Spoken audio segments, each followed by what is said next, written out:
Samantala, humarap sa Kamara ngayong araw ang mga opisyal ng Department of National Defense para sa pagdinig ng kanilang panukalang budget sa susunod na taon.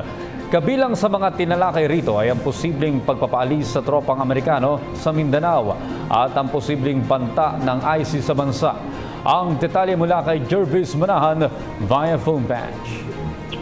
Yes, Audrey, sa huling araw ng budget briefing dito sa Batasang Pambansa ay nag-defend ng kanilang budget ang Department of National Defense.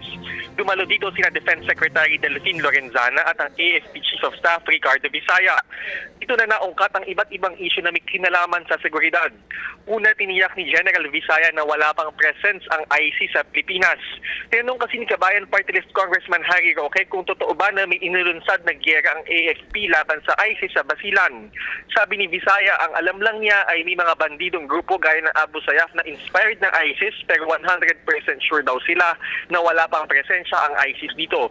Sagot naman ni Congressman Harry Roque ay nag-pledge na ng allegiance ang leader ng Abu Sayyaf sa ISIS at lumalaban na raw sila sa ilalim ng pangalan ng naturang grupo. Nilinaw din ni Visaya yung umano'y pagpapaalis ng mga tropa ng Estados Unidos sa Mindanao.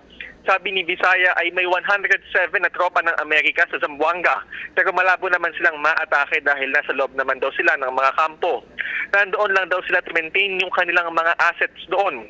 Nagko-conduct lang daw sila ng civil military operations sa area.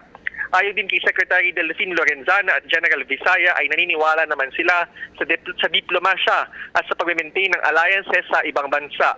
Tiniyak din nila na buong buo ang kanilang suporta sa kanilang Commander-in-Chief na si Pangulong Duterte.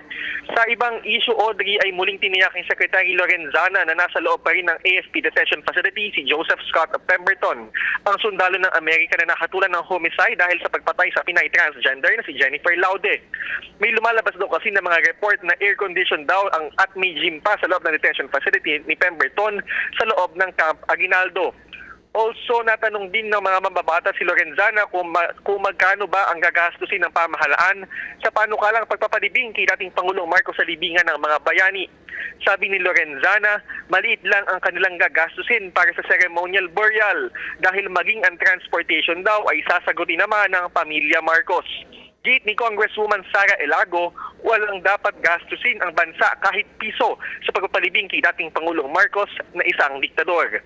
Ongoing pa rin ngayon, Audrey, yung budget briefing ng Department of National Defense. 178.2 billion pesos ang hinihingi nilang budget para sa 2017. Mas mataas ito ng 7.8% kumpara sa budget nila ngayong taon. Yan muna ang latest updates mula dito sa Batasang Pambansa. Balik sa iyo, Audrey. Maraming salamat, Jervis Manahan.